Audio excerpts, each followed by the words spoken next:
नमः संस्कृताय मित्रों, मैं डॉक्टर तन्वी सिंह अपने चैनल इटर्नल एडुसेंस क्लासेस पर आप सभी का स्वागत करती हूं।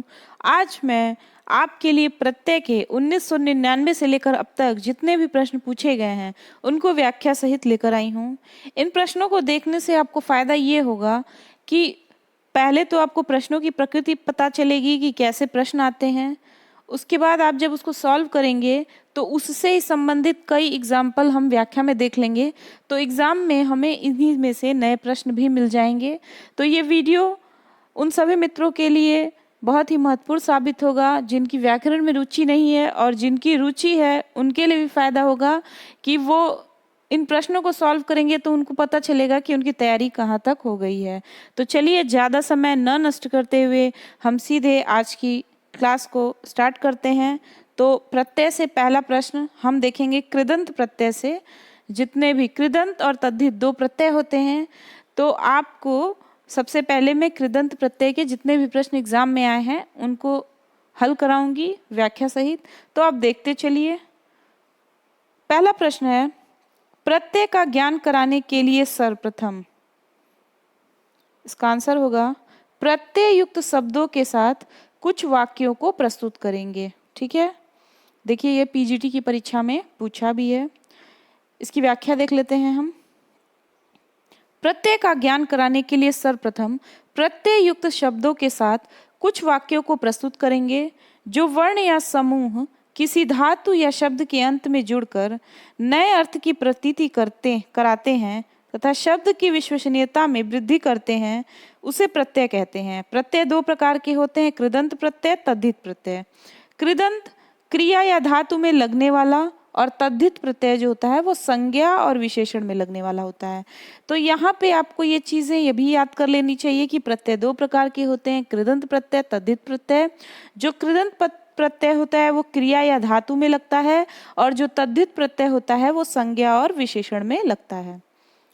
अगला प्रश्न है, इनमें से कौन सा कृत प्रत्यय नहीं है? तो इसका आंसर है जो क्यच है वो कृत्य प्रत्यय नहीं है। इसकी व्याख्या देख लेते हैं। क्यच प्रत्यय कृत प्रत्यय नहीं है। कृत प्रत्यय कर्ता अर्थ में होता है। धातुओं में जुड़ने वाले प्रत्ययों को कृत प्रत्यय कहते हैं। कृत प्रत्यय 7 हैं। कौन कौन से हैं? तव्यत, तव्य, अनियर, कैलिमर, यत, क्यप, ण्यत। क्या क्या? तव्यत, तव्य, अनियर, कैलिमर, यत, क्यप, ण्यत। ये प्रत्यय सदा भाववाच्य और कर्मवाच्य में ही प्रयुक्त होते हैं, ये कर्तृवाच्य में नहीं होते हैं। ठीक है, ये याद कर लीजिए। कभी कभार ऐसे भी दे देगा कथन कारण में भी, तो आप उसको आसानी से कर सकते हैं। तो कृत प्रत्यय 7 प्रकार के होते हैं, तव्यत, तव्य, अनियर, कैलिमर, यत, क्यप, ण्यत। और ये सदा भाववाच्य और कर्मवाच्य में ही होते हैं, ये कर्तृवाच्य में नहीं होते हैं। कुछ अन्य महत्वपूर्ण तथ्य हम देख लेते हैं। क्यप प्रत्यय, जो क्यप प्रत्यय होता है इसमें यही शेष रहता है, कुछ ही धातुओं में लगता है। क्यप प्रत्यय कुछ ही धातुओं में लगता है। इससे पूर्व यदि धातु का अंतिम स्वर हर्ष हो तो उसके उपरांत अर्थात धातु और प्रत्यय के बीच में त आता है। जैसे स्तु धन क्यप, स्तु त य, तो क्या बन गया? स्तुत्य। तो स्तुत्य में क्या क्या हो रहा है? स्तु धन त धन य, तो क्या रहा है ना, त जो है वो बीच में आता है, तो क्या बन गया? स्तुत्य। इसके साथ गुण नहीं होता। ठीक है, ई जाना धन क्यप, क्या हो जाएगा? इत्य। मैं सब मिटा दे रही हूं, फिर आप देखिए। ई धन क्यप, इसका क्या हो जाएगा? इत्य हो जाएगा। सास धन क्यप, क्या हो जाएगा? शिष्य हो जाएगा। व्री धन क्यप, वृत्य हो जाएगा। क्री धन क्यप, कृत्य हो जाएगा। तो देखिए, स्तुत्य, शिष्य, इत्य, कृत्य, वृत्य, इन सब में कौन सा प्रत्यय हो रहा है? क्यप प्रत्यय हो रहा है। इसमें लास्ट में य रहता है।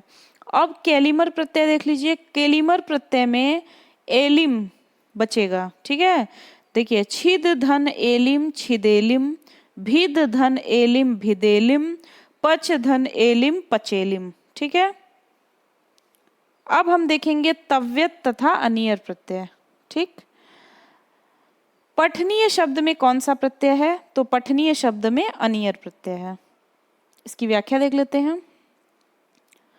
पठनीय शब्द में अनियर प्रत्यय है, ये कई बार एग्जाम में आ चुका है, इसको आप देख लीजिएगा। तव्यत तथा अनियर, तव्य, तव्यत तव्य तथा अनियर अनीय, मतलब तव्यत में तव्य बचेगा और अनियर में अनीय। चाहिए तथा योग्य अर्थों के धातु में तव्यत तव्य तथा अनियर अनीय प्रत्ययों का प्रयोग किया जाता है। जैसे अब इसके कुछ एग्जाम्पल है, यहीं पे देख लीजिए, एग्जाम में आ गया तो फटाक से बता देंगे कौन सा प्रत्यय है। तो इसको हम देखते हैं बारी बारी।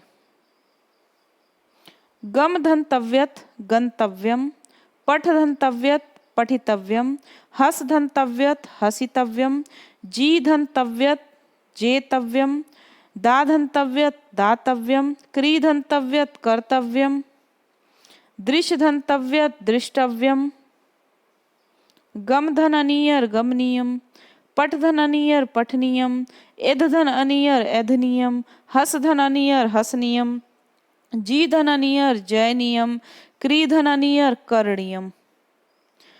ठीक है, अगला प्रश्न है पठ धन अनियर इत्यनेन रूपम भवति। तो अभी आप इसको देखे हैं, पठनीयम। एधनीयम में कौन सा प्रत्यय है? तो अभी हम लोग इसको देखे हैं, अनियर प्रत्यय है। एधनीयम पद में प्रत्यय है, अनियर प्रत्यय है। अब हम देखेंगे ल्यप अथवा कत्वा प्रत्यय। आप ये चीज आपको समझ में आ रही होगी कि हम एक एक प्रत्यय को पढ़ रहे हैं और उसका एग्जाम्पल देख रहे हैं, तो चीजें आपको क्लियर होती जा रही होंगी। ये वीडियो देखने से आपका प्रत्यय तैयार हो जाएगा, इसलिए इसको आप बड़े ध्यान से देखिए। बड़े आसानी से कम समय में आप प्रत्यय के प्रश्नों को भी सही कर सकते हैं। ल्यप अथवा कत्वा प्रत्यय, ये देखिए विचिन्त्य में कौन सा प्रत्यय लगा है? तो इसमें ल्यप प्रत्यय लगा है। इसकी व्याख्या देख लेते हैं। विचिन्त्य में ल्यप प्रत्यय लगा है। ल्यप के लकार और पकार इत संज्ञक हैं। ठीक है, क्या क्या? लकार और पकार जो है वो इत संज्ञक है और यह शेष रहता है। इसी प्रकार प्रकृति रूप की भी सिद्धि होती है। समासे अनच पूर्वे कत्वो ल्यप अथवा पूर्वकालिक क्रिया के अर्थ में ल्यप प्रत्यय का भी प्रयोग होता है। जहाँ पर धातु से पूर्व कोई उपसर्ग लगा होता है वहाँ कत्वा के स्थान पर ल्यप प्रत्यय का प्रयोग किया जाता है। ल्यप और कत्वा दोनों प्रत्ययांत शब्द भी अव्यय होते हैं, इनके रूप में भी परिवर्तन नहीं होता है। कर या करके के अर्थ में कत्वा और ल्यप प्रत्यय होते हैं। कत्वा का त्वा और ल्यप का यह शेष रहता है। जैसे प्रधन नम धन ल्यप प्रणम्य, वी धन ज्ञा धन ल्यप विज्ञाय, आ धन गम धन ल्यप आगत्य, क्री धन कत्वा कत्वा। ठीक है, गम धन कत्वा गत्वा, प धन कत्वा पित्वा, हन धन कत्वा हत्वा, प्रच्छ धन कत्वा पृष्ठवा। ठीक है, तो देखिए ल्यप लग रहा है तो य बच रहा है, ठीक, और कत्वा कत्वा लग रहा है तो लास्ट में त्वाता। अगला प्रश्न है अद्य ही वेदा विच्छिद्य इति विच्छिद्य इत्यस्मिन् पदे धातु कस्य प्रत्यय। तो इसका आंसर होगा, इसमें छिद धातु है और ल्यप प्रत्यय है। अद्य ही वेदा विच्छिद्य इति विच्छिद्य में छिद धातु और ल्यप प्रत्यय है। पठयित्वा इत्यस्य शुद्ध रूपम भवति। तो इसका शुद्ध रूप होगा पठित्वा। इसकी व्याख्या देख लीजिए। पठयित्वा का शुद्ध रूप होता है पठित्वा। पठित्वा में पठ धातु और कत्वा प्रत्यय है। अब आगे देख लेते हैं अद धन कत्वा। ये आप बहुत ध्यान से देखिए कि इसमें हम लोग इसको वैसे देखेंगे तो कुछ लोग जो नहीं पढ़ रहते हैं प्रत्यय वो अदत्वा कर देंगे, अत्वा कर देंगे, ऐसे ऐसे। तो आप इसको देखिए कि कैसे कैसे ये चेंज हो रहा है। अद धन कत्वा जगध्वा, हस अस धन कत्वा भूत्वा, अस धन कत्वा असित्वा, ज्ञा धन कत्वा ज्ञात्वा, दा धन कत्वा दात्वा, दुह धन कत्वा दुह इसको पढ़ती हूँ, दूधन कत्वा दुग्ध्वा, वह धन कत्वा उढ्वा, वस धन कत्वा उषित्वा, वप धन कत्वा उपतवा, धा धन कत्वा हित्वा, पच धन कत्वा पक्त्वा, पठ धन कत्वा पठित्वा, पत धन कत्वा पतित्वा, ब्र कच धन कत्वा उक्त्वा, भी धन कत्वा भित्वा। ये बहुत इंपॉर्टेंट है, इसको जरूर से देख लीजिएगा। भी धन कत्वा भित्वा। अब अगला प्रश्न देखते हैं। अब हम देखेंगे कत प्रत्यय। पच धातु में कत प्रत्यय लगाकर रूप बनेगा। कौन सा रूप बनेगा?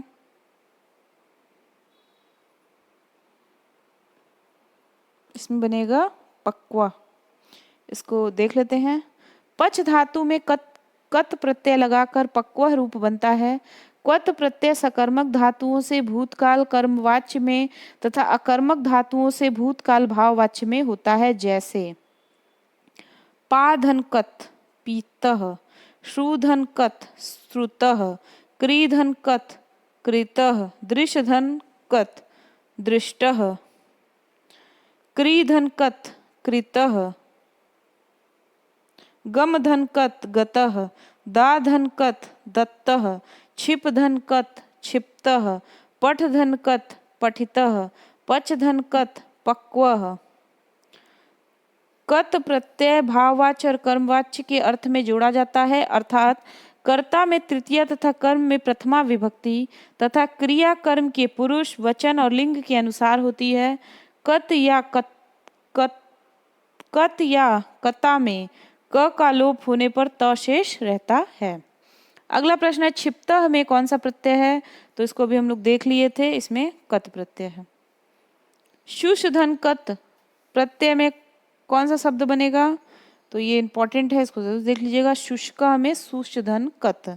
शुषधन कत प्रत्यय के योग में शुष्क रूप बनता है। अधित शब्द की उत्पत्ति का ठीक विकल्प चुनिए। अधिधन इंगधन कत, अधिधन इंगधन कत। अधित शब्द व्युत्पत्ति अधि उपसर्ग पूर्वक इड धातु और कत प्रत्यय से अधित शब्द बना है।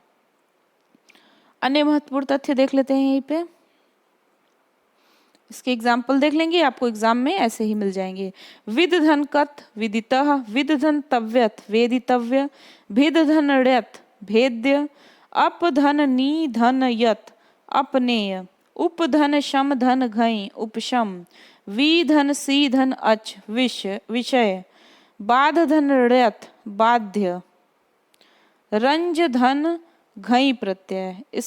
ये बहुत इंपॉर्टेंट है, राग को पूछता है कि इसमें कौन सा प्रत्यय है, तो रंज धन घई। अवधन लिप धन घई अवलेप, प्रधन बुध धन घई प्रबोध, गुह्य धन कई धन क गुह्याक यक्ष। ठीक है, इसमें क प्रत्यय है गुह्याक में। अगला प्रश्न है कतवतु प्रत्यय से जितने भी प्रश्न को देख लेते हैं। पृष्ठवान, पृष्ठवान में प्रकृति तथा प्रत्यय है प्रच धन कतवतु। ठीक है, आप कतवतु को ऐसे याद कर लीजिए, इसमें वान वान बचता है। ठीक है, पृष्ठवान शब्द में कतवतु प्रत्यय है। भूतकालिक क्रिया के अर्थ में धातु से कत और कतवतु प्रत्यय का प्रयोग किया जाता है। जैसे गम धन कतवतु गतवान, क्री धन कतवतु कृतवान, पा धन कतवतु पीतवान, दृश धन कतवतु दृष्टवान। नोट, कतवतु प्रत्यय सदा कर्तृवाच्य में प्रयोग किया जाता है। अगला प्रश्न है कौन सा प्रत्यय कर्मवाच्य एवं भाववाच्य में नहीं लगता है? तो जो कतवतु प्रत्यय है वो कर्मवाच्य और भाववाच्य में नहीं लगता है, क्योंकि ये कर्तृवाच्य में लगता है। कतवतु प्रत्यय कर्मवाच्य एवं भाववाच्य में नहीं लगता है, जबकि यह कर्तृवाच्य में लगता है। अगला प्रश्न है एषु कः प्रत्यय कर्मवाच्ये भाववाच्ये च न प्रयुज्यते? तो इसका आंसर होगा क्वतवतु। अब अगला प्रश्न है क्षत्रि प्रत्यय। इक्षण में कौन सा प्रत्यय लगा है? तो इक्षण में क्षत्रि प्रत्यय लगा है। इसकी व्याख्या देख लेते हैं। इक्षण में क्षत्रि प्रत्यय लगा है। क्षत्रि और सानच प्रत्यय वर्तमान काल एवं भविष्यत काल की क्रियाओं के साथ प्रयोग किए जाते हैं। क्षत्रि का अत शेष रहता है। जैसे पठधन पठधन क्षत्री पठन, लिखधन क्षत्री लिखन, हसधन क्षत्री हसन, गमधन क्षत्री गक्षन, दृशधन क्षत्री पश्यन। कौन सा रूप क्षत्री प्रत्यय की दृष्टि से अशुद्ध है? तो जो कुर्वंती है वो नहीं होगा। क्षत्रि प्रत्यय की दृष्टि से कुर्वंती अशुद्ध है। क्षत्रि प्रत्यांत शब्द के रूप पुल्लिंग में गच्छत के समान गक्षन गक्षंतो गच्छन्तः बनता है। स्त्रीलिंग में गक्षन्ति गक्षंतो गच्छन्तः इत्यादि बनता है। क्री धातु से स्त्रीलिंग में क्षत्रि प्रत्यय लगाने पर रूप बनेगा कुर्वती। क्री धातु से स्त्रीलिंग में क्षत्रि प्रत्यय लगाने पर कुर्वती रूप बनेगा। शानच प्रत्यय कुर्वाणः में प्रत्यय है तो कुर्वाणः में शानच प्रत्यय है। इसकी व्याख्या देख लीजिए। कुर्वाणः में शानच प्रत्यय है। लटः क्षत्रि सानचाव प्रथमा समान अधिकरणे प्रथमांत अर्थात, इसको मैं फिर से पढ़ देती हूँ। लटः क्षत्रि सानचाव प्रथमा समानाधिकरणे प्रथमांत अर्थात प्रथमांत से भिन्न के साथ समानाधिकरण होने पर लट के स्थान पर क्षत्रि और सानच प्रत्यय आते हैं। सानच प्रत्यय में आन शेष रहता है, जैसे क्रीधन सानच कुर्वाणः, नीधन सानच नयमानः, एधधन सानच एधमानः, वृतधन सानच वर्तमानः। अगला प्रश्न है विशंकमानो भक्तः पराभवम् इति विशंकमान इत्यस्मिन् पदे प्रत्ययो अस्ति। तो इसमें सानच प्रत्यय है। विशंकमानो भवतः पराभव इति विशंकमान में वी उपसर्ग शंक धातु से कर्ता अर्थ में शानच प्रत्यय लगाकर प्रथमा विभक्ति एक वचन में विशंकमान पद बनता है। अगला प्रश्न है त्रिच प्रत्यय। तो त्रिच प्रत्यय का पहला प्रश्न है कर्ता इत्यत्र प्रत्ययो अस्ति। तो क्रीधन त्रिच, कर्ता में त्रिच प्रत्यय है।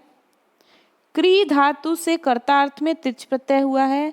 त्रिच की आर्धातुक संज्ञा हुई है। उसके परे रहते सार्वधातुकार धातुकयों से गुण अर होकर प्रथमा की एक वचन की विवक्षा में कर्ता रूप बना। इसी प्रकार अन्य उदाहरण हैं।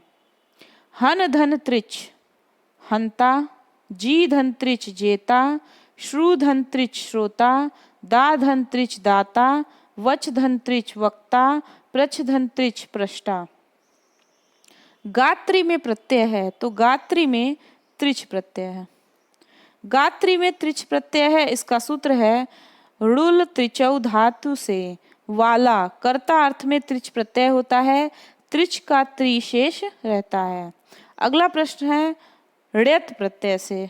तो ऋयत प्रत्यय के प्रश्नों को हम देखते हैं। कार्यम में प्रत्यय है तो कार्यम में ऋयत प्रत्यय है। इसकी व्याख्या देख लीजिए। कार्यम में ऋयत प्रत्यय है। रीकारांत तथा हलंत धातुओं से परे चाहिए तथा योग्य अर्थ बताने के लिए ऋयत प्रत्यय का प्रयोग किया जाता है और ऋयत से पूर्व री की वृद्धि हो जाती है।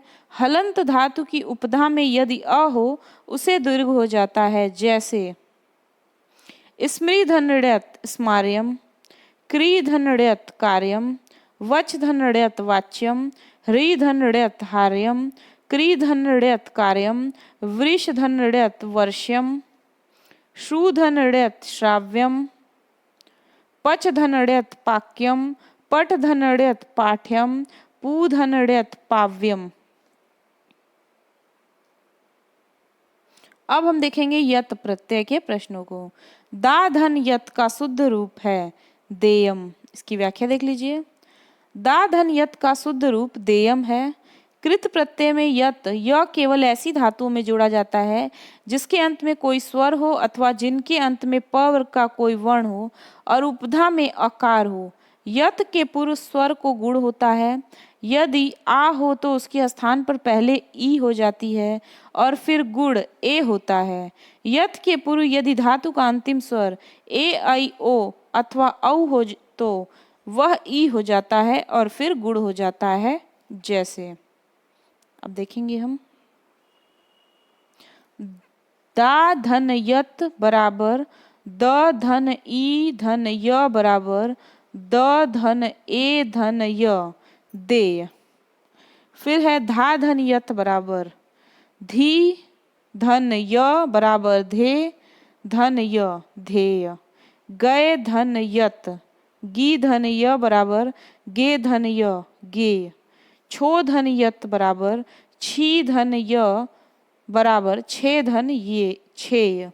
जी धन यत जेयम ची धन यत चेयम। नी धन यत नेयम श्रु धन यत श्रव्यम भू धन यत भव्यम। देय में कौन सा प्रत्यय है? तो देय में यत प्रत्यय है। अगला प्रश्न है दा धातु धन यत प्रत्यय के संयोग से शब्द निर्मित होगा। देयम। अगला प्रश्न है जेयम में प्रत्यय है तो जेयम में यत प्रत्यय है। अर्य शब्द री में किस प्रत्यय के संयोग से बनता है? अर्य शब्द री में किस प्रत्यय के संयोग से बनता है? तो यत। इसकी व्याख्या देख लीजिए। अर्य शब्द में री में यत प्रत्यय के संयोग से बनता है। अर्य स्वामी वैश्वयो अर्यः स्वामी वैश्ययोः। सूत्र के अनुसार री धन यत अर्य अर्थात स्वामी या वैश्य। इन्हीं अर्थों में री में यत लगेगा। ब्राह्मण के लिए प्रयोग होने पर आर्य प्राप्तव्य इत्यर्थ होगा। री में किस प्रत्यय के संयोग से अर्य शब्द बनता है? यत। ऋल प्रत्यय। शिक्षक में प्रत्यय है तो शिक्षक में ऋल प्रत्यय है। शिक्षक में ऋल प्रत्यय है। शिक्षा शब्द से क्रमादिभ्यो ऋल सूत्र से ऋवुल प्रत्यय होने पर उसको अक आदेश और अन्य आकार का लोप होकर शिक्षक रूप सिद्ध हुआ। इस प्रकार क्रमकः पदकः मीमांसकः आदि में ऋल प्रत्यय है। अन्य महत्वपूर्ण तथ्य देख लेते हैं यहीं पे। कर्तृवाच्य ऋल। कर्ता अर्थ में किसी भी धातु से ऋल वु प्रत्यय का योग किया जाता है। वु को अक हो जाता है। ऋल के लगने पर धातु के आदि स्वर की वृद्धि होती है। पच धन ऋल अक पाचकः। श्रु धन ऋल अक श्रावकः। नृ धन ऋल अक नर्तकः। लिख धन ऋल अक लेखकः। पाचकः इति पदे प्रत्ययो अस्ति तो इसका आंसर है ऋल। क्री धन ऋल प्रत्यय के संयोग से शब्द बनता है कारकः। क्री धन ऋल प्रत्यय के संयोग से कारक शब्द बनता है। कर्ता या वाला अर्थ में ऋल प्रत्यय होता है। ऋल के स्थान पर अक शेष रहता है। धातु को गुण या वृद्धि होगी। क्री धातो ऋल प्रत्यय कृत रूपम भवति तो इसका आंसर है कारक। इसका आंसर है कारकः। अगला प्रश्न ल्युट प्रत्यय से है तो दर्शनम में कौन सा प्रत्यय है? दर्शनम में ल्युट प्रत्यय है। इसको देख लीजिए। दर्शनम में ल्युट प्रत्यय है। नपुंसके भावे कत ल्युट च अर्थात भाववाचक अर्थ में ल्युट प्रत्यय लगता है। ल्युट का यू शेष रहता है तथा यू का युवोर नाकौ सूत्र से अन हो जाता है। जैसे भू धन ल्युट यू बराबर अन भवनम। पा धन ल्युट यू बराबर अन पानम। पठ धन ल्युट यू धन अन पठनम। हन धन ल्युट यू धन अन हननम। दृश्य धन ल्युट यू धन अन दर्शनम। दा धन ल्युट दा धन अन दानम। नंदी ग्रही पचा अदिभ्यो ल्युड़ी न्यचः सूत्र किस प्रत्यय से बनता है? ये बनता है उपर्युक्त तीनों से ल्यू ऋणी और अच। इसकी व्याख्या देख लीजिए। नंदी ग्रही पचा अदिभ्यो ल्युड़िन्यचः यह अच प्रत्यय विधि सूत्र है। नंद आदि धातुओं से ल्यू, ग्रह आदि से ऋणी और पच आदि से अच प्रत्यय हो। ल्यू का यू, ऋणी का इन और अच का अ शेष रहता है, बाकी इत संज्ञक है। ऋणी ऋत है, उसके परे रहते वृद्धि होती है। ल्यू के यू को युवेर नाको से अन आदेश होता है। ये तीनों प्रत्यय भी कर्ता अर्थ में यथापूर्व कर्तरीकृत सूत्र के अनुसार होते हैं। अगला प्रश्न है जनार्दन इत्यस्मिन् प्रत्यय अस्ति। तो जनार्दन में ल्यू प्रत्यय है, इसकी व्याख्या देख लीजिए। जनार्दन इत्यस्मिन् प्रत्यय अस्ति, तो इसका आंसर हो जाएगा ल्यू। इसकी व्याख्या देख लेते हैं। जनार्दन में ल्यू प्रत्यय है। कौन सा प्रत्यय है? जनार्दन में ल्यू प्रत्यय है।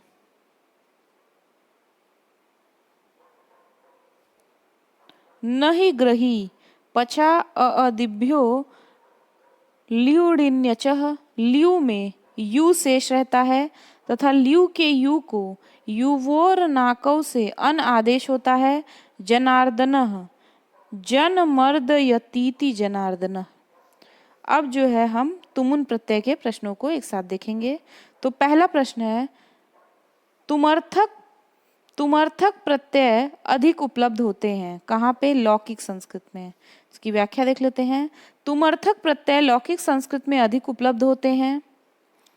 क्रियार्थ क्रिया उपपद धातु, क्रियार्थ क्रिया उपपद रहते धातु से भविष्यत अर्थ में तुमुन और ऋल प्रत्यय हो।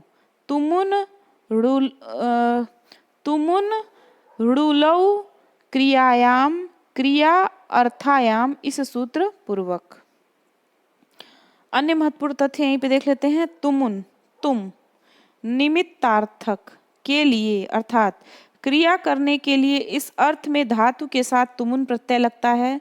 जब दो क्रिया पदों का कर्ता एक होता है तथा एक क्रिया दूसरी क्रिया का प्रयोजन या निमित्त होती है तो निमित्तार्थक क्रियापद में तुमुन प्रत्यय होता है। जैसे सुरेशः पठितः विद्यालयं गच्छति।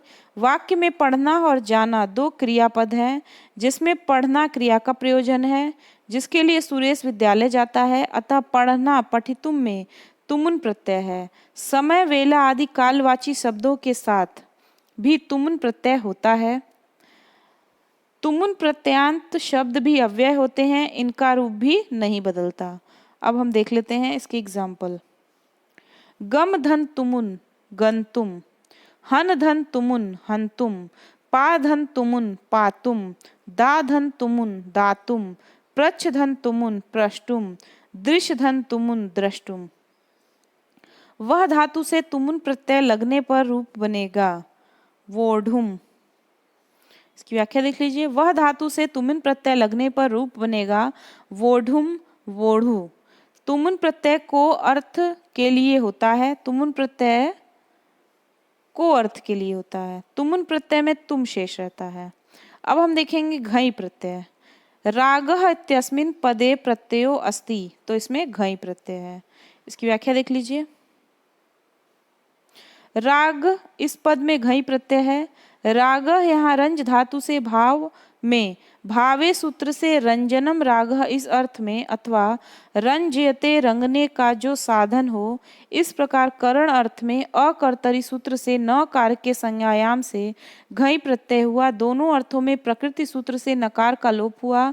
तब रित नित प्रत्यय परे होने से अत उपधाया से उपधा आकार को वृद्धि आकार होकर रूप बना। इसी प्रकार पच धन घई पाकः लाभः कामः रूप बनता है। नकार लोप तथा उपधा आकार की वृद्धि पूर्वक आकार होकर रागः रूप बना। घई च भावे करणयोः। फिर वही प्रश्न है। रागः इति पदे प्रत्ययो अस्ति, ये बहुत महत्वपूर्ण है, तो इसमें घई प्रत्यय आप आसानी से लगा सकते हैं। अगला प्रश्न है वही है कि रागः में कौन सा प्रत्यय है? तो रागः में घई प्रत्यय है। इमनिच प्रत्यय। लघिमा की उत्पत्ति हेतु ठीक विकल्प चुनिए। तो लघु धन इमनिच। इसकी व्याख्या देख लीजिए। लघिमा की उत्पत्ति लघु धन इमनिच है। इस प्रकार महत धन इमनिच महिमा, तो आप यहाँ पे ये भी लघिमा आ गया, महिमा आ गया, तो इसमें कौन सा प्रत्यय होगा? इमनिच प्रत्यय। अब तद्धित प्रत्यय हम आ गए। अब तो हमने कृदंत प्रत्यय देख लिया, अब हम तद्धित प्रत्यय को देखेंगे। नाम के बाद जो प्रत्यय आते हैं उन्हें क्या कहते हैं? उन्हें तद्धित प्रत्यय कहते हैं। इसकी व्याख्या देख लेते हैं। नाम के बाद जो प्रत्यय आते हैं उन्हें तद्धित प्रत्यय कहते हैं, अथवा संज्ञा, विशेषण तथा कृदंत आदि प्रातिपदिक शब्दों के साथ लगकर अर्थ परिवर्तन करने वाले प्रत्यय को तद्धित प्रत्यय कहते हैं। तद्धित प्रत्ययांश शब्दों में कारक विभक्ति लगती है। अब इसमें हम अड़ प्रत्यय को देखेंगे। गांग गांग गांग्यः, गांगह में प्रत्यय है। गांगह में प्रत्यय कौन सा है? अड़ प्रत्यय है। अब इसको हम देखते हैं। गांगह में अड़ प्रत्यय है। शिवा अदिभ्यो अड़, शिव आदि गढ़ से अपत्य अर्थ में अड़ प्रत्यय होता है। अन्य महत्वपूर्ण तथ्य यहीं पे देख लीजिए। अपत्य पुत्र या पुत्री अर्थ में शब्द से अड़ प्रत्यय का प्रयोग किया जाता है।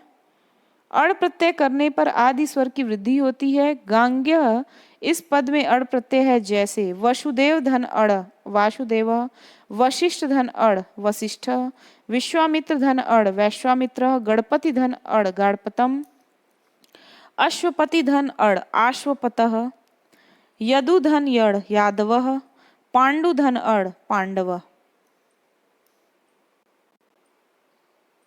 गुरु धन अड़ गौरवम, शिशु धन अड़ शैशवम, मनु धन अड़ मानवः, पुत्र धन अड़ पौत्रः, कुरु धन अड़ कौरवः, दनु धन अड़ दानवः। इसकी व्याख्या देख लीजिए। गांग्य इति पदे प्रत्ययो अस्ति, तो इसका आंसर है अड़ प्रत्यय। गांग्य इति पदे प्रत्ययो अस्ति, तो इसका आंसर होगा अड़ प्रत्यय। गणपति तथा अड़ का रूप होगा गणपतम। वैक्रम में कौन सा प्रत्यय लगा है? वैक्रम में अड़ प्रत्यय लगा है। वैक्रम में अड़ प्रत्यय है, इसका उल्लेख शिवराज विजयम में है। कुंभकारः में प्रत्यय है, तो कुंभकारः में अड़ प्रत्यय है। ठीक है, इसकी ऑप्शन में नहीं दिया है, तो यहाँ पे अड़ प्रत्यय होगा। इसकी व्याख्या देख लीजिए। कुंभकारः में अड़ प्रत्यय है। कर्मण्य सूत्रानुसार यदि कर्म के योग में धातु आए तो कर्तृवाच अड़ प्रत्यय होता है, जैसे कुंभम करोतीति कुंभकारः, कुंभ धन अड़, भारम हरतीति भारहारः, भार धन हृदय धन अड़। अड़ की पूर्व वृद्धि हो जाती है। कुंभकारः इति पदे प्रत्ययो वर्तते, तो इसमें क्या होगा? अड़। ढक प्रत्यय अब देखते हैं। कुंती शब्द से कौन्तेय शब्द, कुंती शब्द से कौन्तेय पद बनता है अधोलिखित सूत्र से, तो किस सूत्र से बनता है? स्त्रीभ्यो ढक सूत्र से। कुंती शब्द से कौन्तेय पद स्त्रीभ्यो ढक सूत्र से बनता है। स्त्री प्रत्यय अंतेभ्यो ढक, स्त्री प्रत्यया अंतेभ्यो ढक, कौन्तेय इस प्रकार भी वैनतेय सिद्ध होता है। वैनतेय पद में किस प्रत्यय का विधान है? तो इसमें ढक प्रत्यय का विधान है। इसकी व्याख्या देख लेते हैं। वैनतेय पद में ढक प्रत्यय का विधान है।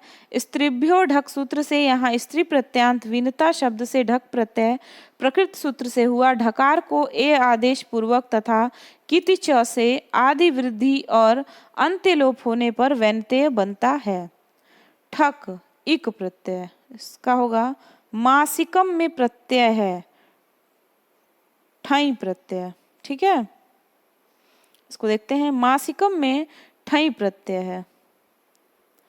कालात ठई, यहाँ काल विशेष के वाचक मास शब्द से भावार्थ में प्रकृति सूत्र से ठई प्रत्यय हुआ। इस प्रकार कालिकम, सामवत्सरिकम, सामवत्सरिकम। अन्य महत्वपूर्ण तथ्य, शब्दों से भाव अर्थ में ठक प्रत्यय का विधान किया जाता है। ठक को इक हो जाता है तथा शब्द के आदि में स्वर की वृद्धि होती है, जैसे वाच धन ठक वाचिक, शरीर धन ठक शारीरिक, धर्म धन ठक धार्मिक, कर्म धन ठक कार्मिक, नगर धन ठक नागरिक, भूत धन ठक भौतिक, आध्यात्म धन ठक आध्यात्मिक। मासिकम पदे प्रत्यय अस्ति, तो मासिकम पदे में कौन सा प्रत्यय होगा? ठई। ये हम लोग देख लिए हैं। अधोलिखितेषु किम शुद्धम वर्तते, तो इसमें शुद्ध क्या होगा? आस्तिकः बराबर असि धन ठक, आस्तिकः बराबर असि धन ठक शुद्ध है। अब ईय छ प्रत्यय, तदीय में प्रत्यय है तो तदीय में छ प्रत्यय है, तदीय में छ प्रत्यय है। वृक्षात छ शाली माली तदीय, ईय प्रत्यय घ प्रत्यय। राष्ट्रीय समाज्ञापयति, राष्ट्रीय में प्रत्यय है तो राष्ट्रीय में घ प्रत्यय है। इसकी व्याख्या देख लीजिए। राष्ट्रीय में घ प्रत्यय होता है। राष्ट्रा अवार पाराद घ खऊ सूत्रानुसार राष्ट्र और अवार पार, बार और पार इन सप्तम्यंत सामर्थ्य शब्दों से शेष अर्थ में क्रम से घ और ख प्रत्यय होते हैं। राष्ट्र शब्द से जात आदि अर्थ में राष्ट्र अवार पाराद घ खऊ इस सूत्र से घ प्रत्यय हुआ। घ को ई आदेश और अंत्य आकार का लोप होकर रूप सिद्ध हुआ। अगला प्रश्न है राष्ट्रीय इति पदे प्रत्यय अस्ति, तो इसमें होगा घ प्रत्यय। अब है खश प्रत्यय। जन्मे जय में प्रत्यय है खश प्रत्यय, इसको देख लीजिए। जन्मे जय में खश प्रत्यय है। जन अम एजी से एजे खश प्रत्यय हुआ। मुम आगम पूर्वक जन्मे जय रूप सिद्ध हुआ। अरुद्धिषद अजंतस्य मुम इस सूत्र पूर्वक। अगला प्रश्न है ट प्रत्यय। यशस्करः में प्रत्यय है तो इसमें ट प्रत्यय है। इसकी व्याख्या देख लीजिए। यशस्करः में ट प्रत्यय है। क्रीनो हेतु ताच्छिल्या अनुलोभ्येषु श्राद्ध करः वचन करः इस सूत्र पूर्वक हेतु अर्थ में ट प्रत्यय होता है। वनेचरा में कौन सा प्रत्यय लगता है? तो वनेचरा में ट प्रत्यय लगेगा। इसको देख लेते हैं। वनेचरा में ट प्रत्यय लगा है।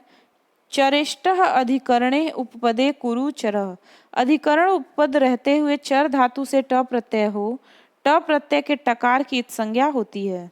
अब हम स्त्री प्रत्यय देखेंगे। स्त्री प्रत्यय में हम टाप प्रत्यय को देखेंगे। टाप प्रत्यय का पहला प्रश्न है। टाप प्रत्यय होता है अकारांत प्रातिपदिक से। टाप प्रत्यय अकारांत प्रातिपदिक से होता है। अजा अध्यस टाप, अज आदि और अकारांत शब्दों का जब स्त्रीत्व कहना हो तब इन प्रातिपदिकों से टाप प्रत्यय हो। अगला है एडका शब्द किस प्रत्यय के योग से बना है? तो टाप। एडका शब्द टाप प्रत्यय के योग से बना है। अजा अध्यस टाप सूत्र पूर्वक। इसके अतिरिक्त निम्नलिखित उदाहरण है। अश्वधन टाप अश्वा, मूषक धन टाप मूषिका, बाल धन टाप बाला, वत्स धन टाप वत्सा, होड धन टाप होडा, मंद धन टाप मंदा, विलात धन टाप विलाता। अज आदि और अदंत अर्थात अकारांत शब्दों का जब स्त्रीत्व द्योतित करना हो तब इन प्रातिपादकों से टाप प्रत्यय होता है। टाप का आशेष रहता है। टकार और प्रकार इत्संज्ञक है। अगला है चटका इत्यत्र स्त्री प्रत्यय विधायकम सूत्रम अस्ति, तो इसका आंसर होगा अजा अध्यश टाप। अजा अद्यतश टाप। चटका का विधायक सूत्र अजा अद्यतश टाप है। चटका का अधिकार सूत्र स्त्रियाम है। चटक धन टाप चटका, चटक कलविंग स्यात् तस्य स्त्री चटका इत्यमरः। चटक धन टाप इत्यस्मिन् रूप निर्म्यते चटका। चाप प्रत्यय। सूर्या में कौन सा प्रत्यय है? तो सूर्या में चाप प्रत्यय है। इसकी व्याख्या देख लीजिए। सूर्या में चाप प्रत्यय होता है। सूर्याद देवतायाम चाप वाच्य, देवता जाति की स्त्री रूप अर्थ में, देवता जाति की स्त्री रूप अर्थ में पुयोंग से वर्तमान सूर्य शब्द से चाप प्रत्यय है। नीप प्रत्यय। नीप प्रत्यय होता है उकारांत प्रातिपदिक से। नीप प्रत्यय उकारांक प्रातिपदिक से होता है। उगित प्रत्यय जिस प्रातिपदिक के अंत में हो उससे स्त्रीत्व बोधन के लिए नीप प्रत्यय हो।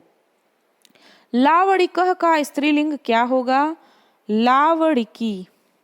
इसकी व्याख्या देख लेते हैं। लावणिकः का स्त्रीलिंग लावणिकी होगा। लवड़ात ठई से नीप प्रत्यय पूर्वक यस्यति च से अकार लोप होने पर रूप सिद्ध होता है। अगला प्रश्न है, लावणिकी शब्द लावणिक में किस प्रत्यय के संयोग से बनता है? तो इसका आंसर होगा नीप। ठीक है। अगला है, कत्री में कौन सा प्रत्यय है? तो कत्री में नीप प्रत्यय है। युवती में स्त्री प्रत्यय है, नीप प्रत्यय है। युवती में नीप प्रत्यय है। यहाँ प्रकृति वार्तिक से नीप प्रत्यय हुआ है तथा यस्यति च से अंत्य आकार का लोप होकर रूप सिद्ध हुआ है। वयसी प्रथमे सूत्र से विहित प्रत्यय है नीप। इसकी व्याख्या देख लीजिए। वयसी प्रथमे इस सूत्र से विहित प्रत्यय नीप है। वयसी प्रथमे प्रथम वयो वा चीनो अदंतात स्त्रिया नीप स्यात्, अर्थात प्रथम अवस्था के वाचक अदंत प्रातिपदिक से स्त्रीलिंग में नीप हो। अवस्थाएं 3 हैं, कौमार, यौवन, वार्धक्य। प्रथम अवस्था कौमार है। कौमार अवस्था के वाचक शब्द से प्रकृत सूत्र नीप प्रत्यय का विधान करता है, जैसे कुमारी, वधूटी और चिरंटी आदि। त्रिलोकी पदे स्त्री प्रत्यय अस्ति, तो इसमें है नीप प्रत्यय। त्रिलोकी इस पद में नीप प्रत्यय होता है। द्विगो अदंतात द्विगो नीप स्यात् त्रिलोकी अजादित्वात् त्रिफला त्रयनिका सेना। नीश प्रत्यय। नर्तक में किस प्रत्यय के संयोग से नर्तकी शब्द बनता है? नीश से। नर्तक में नीश प्रत्यय पूर्वक नर्तकी शब्द बनता है। शीद गौरादिभ्यश्च सूत्र से सित और गौर आदि शब्दों से नीश प्रत्यय हो। गौरादिभ्यश्च नीश स्यात्। नर्तकी यहाँ नृत धातु से शिल्पीन ऋण से ऋवुन प्रत्यय से सिद्ध हुए नर्तक शब्द से शित होने के कारण गौरादिभ्यश्च सूत्र से नीश हुआ। तब यस्येति च से अंत्य आकार का लोप होकर रूप सिद्ध हुआ। अगला प्रश्न है, नर्तकी शब्द नर्तक में किस प्रत्यय के संयोग से बनता है? तो इसका आंसर है नीश। गार्गायणी इत्यस्मिन् पदे प्रत्ययो अस्ति, तो इसका आंसर होगा नीश। गार्गायणी इत्यस्मिन् पदे नीश प्रत्यय अस्ति। गार्गायणी यहाँ यड़ंत यजंत गार्ग शब्द से पूर्व सूत्र से शफ प्रत्यय हुआ। शकार की संज्ञा फकार को आयन आदेश यसेति च से यकारोत्तर आकार का लोप और रत्व सिद्ध हुए। गार्गायण शब्द से सित होने के कारण प्रकृति सूत्र से नीश प्रत्यय हुआ। फिर यसेति च से ड़कारोत्तरवर्ती आकार का लोप होने पर गार्गायणी रूप सिद्ध हुआ। गौरी में कौन सा प्रत्यय है? तो गौरी में नीश प्रत्यय है। गौरी में नीश प्रत्यय है। सिद्ध गौरा अदिभ्यश्च सूत्र से गौरी गौर वर्ण की स्त्री। यहाँ गौरादि गण के आदि शब्द गौर से प्रकृति सूत्र से नीश प्रत्यय हुआ, तब अंत्य आकार का लोप होकर गौरी बना। आर्चायनी प्रत्यय अस्ति। आचार्यानी में कौन सा प्रत्यय है? तो आचार्यानी में नीश प्रत्यय है। इसको देख लीजिए। आचार्यानी पद में नीश प्रत्यय है। आचार्याद अड़त्व च आचार्यस्य स्त्री आचार्यानी। आचार्य शब्द से पुयोंग में नीश और आनुक होते हैं और नकार को रत्व आदेश। इस प्रकार पुयोंग से प्रकृति सूत्र से रूप बना। सर्वाणी इति पदे प्रत्ययो वर्तते, तो इसमें होगा नीश। इसकी व्याख्या देख लीजिए। सर्वाणी इस पद में नीश प्रत्यय है। इंद्र, वरुण, भव, शर्व, रुद्र, मृड, हिमा, अरण्य, यव, यवन, मातुला, आचार्याणाम आनुक। इंद्र, वरुण, भव, शर्व, रुद्र, मृड, हिम, अरण्य, यव, यवन, मातुल और आचार्य, इन शब्दों को नीश प्रत्यय और आनुक आगम हो। आनुक का उक भाग इत्संज्ञक है। आन शेष आन शेष रहता है और कित होने के कारण यह आगम शब्दों के अंत में होता है। इंद्राणी, वारुणानी, भवानी, सर्वाणी, रुद्राणी, मृडानी, हिमानी, अरण्यानी, यवानी, यवनानी, मातुलानी आदि आनुक आगम पूर्वक प्रकृति सूत्र से रूप सिद्ध हुआ। इंद्राणी इत्यत्र आगमः कः, तो इसमें आनुक आगम होता है। इसकी व्याख्या देख लीजिए। इंद्राणी इस शब्द में आनुक आगम हुआ है। इंद्राणी यहाँ इंद्र शब्द से पुयोंग में प्रकृति सूत्र से नीस और आनुक आगम हुआ है। तब इंद्र धन आन धन ई इस दिशा में सवर्ण दीर्घ हड़त्व होकर रूप सिद्ध हुआ। दाक्षी में स्त्री प्रत्यय है तो दाक्षी में नीश है। दाक्षी में नीश प्रत्यय है। इतो मनुष्य जाते इस सूत्र पूर्वक नीश प्रत्यय हुआ। तब यस्यति च से दक्षी के इकार का लोप होकर नीश का इकार जुड़ने पर दाक्षी रूप बना। दाक्षी में स्त्री प्रत्यय है नीश। अधोलिखित शब्दों तथा उनके प्रत्ययों के साथ सुमेलित कीजिए। तो हम जो है इसको सीधे व्याख्या देख लेते हैं। वैसे आप देख लीजिए और अपने मन में कल्पना करिए। अभी तक आप पढ़ते हुए आए हैं कि शिक्षक में कौन सा प्रत्यय है, अजा में कौन सा प्रत्यय है, बुद्धिमान में कौन सा प्रत्यय है और याचमान में कौन सा प्रत्यय है। तो हम देखते हैं। शिक्षक में वुच प्रत्यय है, अक, ये बहुत इंपॉर्टेंट है, इसको याद कर लीजिए। अजा में टाप, बुद्धिमान में मतुप और याचमान में शानच प्रत्यय है। तो ये शिक्षक वाला जरूर याद कर लीजिएगा, ये आपके एग्जाम के लिए बहुत ही महत्वपूर्ण है। तो मित्रों, हमने प्रत्यय के 1999 से लेकर अब तक जो भी प्रश्न पूछा था उनको व्याख्या सहित देख लिया है और हमने इसको टॉपिक वाइज देखा है। अगर आप ये वीडियो भी देख लेंगे तो आपके दिमाग में बन जाएगा कि ये प्रत्यय हो सकता है, यहाँ पर ये प्रत्यय हो सकता है। तो इस वीडियो को बहुत ध्यान से देखिए, इसको सॉल्व करिए, ज़्यादा से ज़्यादा लोगों तक पहुँचाइए। मेरे चैनल को ज़्यादा से ज़्यादा सब्सक्राइब करिए, लाइक करिए, शेयर करिए। तो चलिए मिलते हैं अगले टॉपिक में। तब तक के लिए धन्यवाद। नमः संस्कृताय।